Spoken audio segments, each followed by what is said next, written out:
नमस्कार, मैं हूं आपके साथ मोनिका गुप्ता और आप देख रहे हैं अपना मध्य प्रदेश। इस बुलेटिन में आपको दिखाएंगे मध्य प्रदेश की तमाम अहम और बड़ी खबरें। एक तरफ जहां मध्य प्रदेश में कई जगहों पर वैक्सीन की कमी देखी जा रही है, तो दूसरी तरफ भिंड जिले से स्वास्थ्य विभाग की बड़ी लापरवाही सामने आई है। आपको बता दें कि यहां ट्रांसपोर्टेशन के दौरान कोरोना वैक्सीन के 50 वाइल यानी कि 500 से भी ज्यादा डोज गुम हो गए हैं। Cold chain handler Chintamani Rathore ने पुलिस में शिकायत दर्ज कराते हुए बताया कि आलमपुर जाते समय यहां पर ररुआ गांव के पास वो कच्चे रास्ते पर था। इस दौरान बारिश के चलते गीले रास्ते में उसकी बाइक फिसल गई और वो गिर पड़ा। चिंतामणि का कहना है कि बाइक से गिरने के चलते वो बेहोश हो गया। वो काफी देर तक बेहोशी की हालत में सड़क पर पड़ा रहा।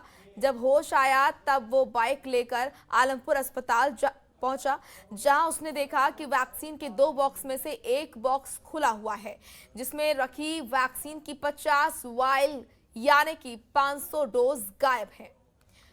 और गायब हुई वैक्सीन की कीमत 75,000 रुपए बताई जा रही है। वहीं पुलिस इस मामले की जांच कर रही है कि आखिर किसने इस काम को अंजाम दिया है। आलमपुर करके एक जगह है, तो वहाँ पीएचसी से जो वैक्सीन जो हैंडलर होते हैं, कोल्ड चेन हैंडलर होते हैं, तो उन्होंने सुबह आज वैक्सीनेशन अभियान के लिए उन्होंने वैक्सीन लेके जाने का उन्होंने उल्लेख कर रहे हैं और बीच में रास्ते में एक्सीडेंट होने का उल्लेख कर रहे हैं। और एक्सीडेंट होने के बाद उन्होंने फिर से वैक्सीन लेके पहुंचा और तब चेक किया तो उन्होंने बता रहे हैं कि 50 वाइल उसमें नहीं है, बट इसको जांच किया जा रहा है। इसमें किसके तरफ से गलती है, उनका खुद का गलती है या वो सही बोल रहा है या गलत बोल रहा है, इसमें भी जांच किया जा रहा है। इसमें कठोर का। तो इस खबर पर हमारी सहयोगी दीपा श्रीवास्तव ज्यादा जानकारी के साथ जुड़ गई हैं। दीपा, मामला आखिर क्या है? ये बड़ी लापरवाही देखने को मिल रही है। 500 डोज वैक्सीन की कैसे गायब हो गई?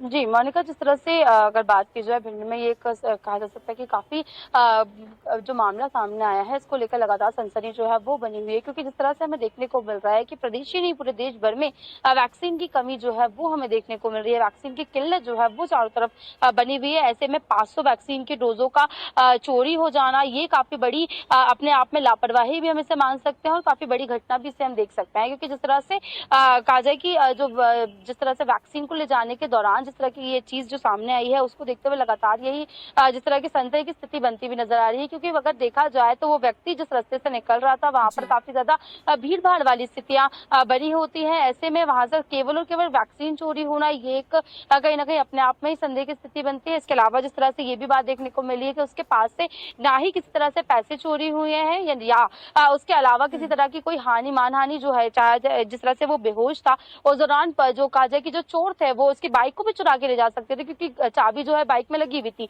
लेकिन किसी तरह की कोई भी घटना को अंजाम नहीं दिया गया, केवल और केवल वैक्सीन को जो है वहां से निकाल कर ले जाया गया। तो इसमें कहीं ना कहीं संदेह की स्थिति निश्चित तौर पर बनती हुई नजर आ रही है। हालांकि पुलिस के द्वारा कार्रवाई जो है वो जारी कर दी गई है, लेकिन अपने आप में ये एक बड़ी घटना हम इसे मान सकते हैं, क्योंकि इससे पहले भी एक इस तरह की घटना मोनिका सामने आ चुकी है, जहां पर हमने देखा था कि पूरे वैक्सीनेशन सेंटर जो था वहां से पूरी वैक्सीन जो थी वो ग्रामीणों के द्वारा चुरा ली गई थी। तो इस तरह की घटना जब एक बार फिर से सामने आती है, निश्चित तौर पर बड़ी लापरवाही इसके रूप में से देखना चाहिए। और जो वैक्सीन जब कलेक्ट करके एक जगह से दूसरी जगह तक पहुंचाया जाता है, उसको लेकर भी सरकार को ध्यान देना चाहिए, ताकि किसी तरह की इस तरह की घटनाएं सामने न आए। जिस तरह से 75,000 से ज्यादा की रकम की ये जो 500 डोजेस थे उन्हें बताया जा रहा है। जी दीपा, जब से ये घटना हुई है तब से लेकर अब तक पुलिस जांच में क्या कुछ सामने आया है?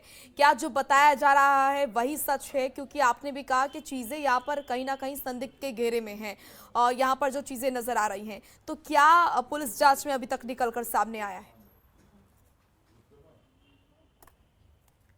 जी, पुलिस के द्वारा जिस तरह से अगर बात की जाए तो मुकदमा जो है वो दर्ज कर लिया गया है। फरियादी के द्वारा जब खुद ही मुकदमा दर्ज कराया गया था तो पुलिस ने उस पर कार्रवाई शुरू कर दी है, लेकिन अभी तक जांच में कुछ भी निकलकर सामने नहीं आया है। क्योंकि जिस तरह से जो कहा जाए कि जो बाइक सवार था, यानी कि जो खुद वैक्सीन को एक जगह से दूसरी जगह तक पहुंचाने का काम कर रहा था व्यक्ति, उसके द्वारा ही कंप्लेन लिखाई गई। लेकिन अभी तक केवल और केवल सरकार, अगर बात की जाए पुलिस प्रशासन की, तो उनके द्वारा ये बात कही जा रही है कि जांच की जा रही है। लेकिन जांच में क्या कुछ निकलकर सामने आता है मोनिका, वो देखने वाली बात होगी, क्योंकि अपने आप में एक बड़ी लापरवाही हम इसे कह सकते हैं। जी बिल्कुल। और ऐसे में क्या यहाँ पर स्वास्थ्य विभाग की तरफ से कहा जा रहा है सफाई में, आखिर ये कैसे हो गया? इतनी ज्यादा डोज ले जाई जा रही थी, क्यों नहीं सुरक्षा में कोई उसके साथ था, अकेले वो व्यक्ति था? इस तरह के सवालों पर क्या कोई जवाब अभी तक निकलकर सामने आया स्वास्थ्य विभाग की तरफ से? क्योंकि जाहिर तौर पर ये लापरवाही उनकी भी है।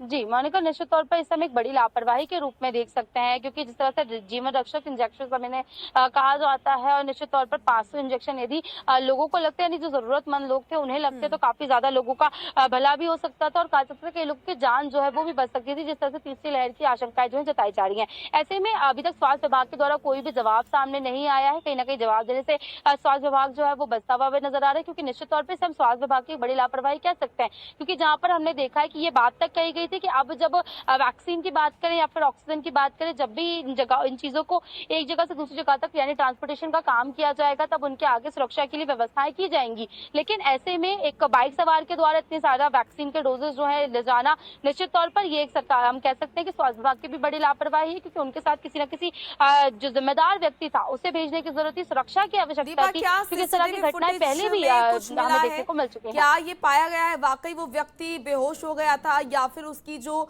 बाइक है, जो गाड़ी है, वो फिसल गई थी? क्या सीसीटीवी फुटेज में ऐसा कुछ सामने आया है? मोनिका, जिस तरह से अगर बात की जाए, बाइक सवार जो है वो कच्चे रास्ते से निकलकर जा रहा था और एक ग्रामीण इलाका था, तो वहाँ पे सीसीटीवी फुटेज जो है वो अवेलेबल नहीं हो पाए हैं, और इस तरह की जो जिस तरह की बात उसके द्वारा कही जा रही है उसकी भी पुष्टि अभी तक नहीं हो पाई है। हालांकि पुलिस को इस और ध्यान देने की जरूरत है कि वहाँ पर जो मौजूदा लोग थे, क्योंकि जिस तरह से उस सड़क की हम अगर बात करते हैं तो वो काफी चलताऊ सड़क मानी जाती है, वहाँ पे काफी ज्यादा भीड़ भाड़ जो है वो देखने को मिलती है। तो ऐसे में पुलिस को भी वहाँ जो मौजूदा लोग थे उनसे पूछताछ करनी चाहिए, क्योंकि अभी तक पुलिस के द्वारा खबरों के निष्पक्ष विश्लेषण के लिए सब्सक्राइब करें Jantantra TV and press the bell icon. Never miss any update.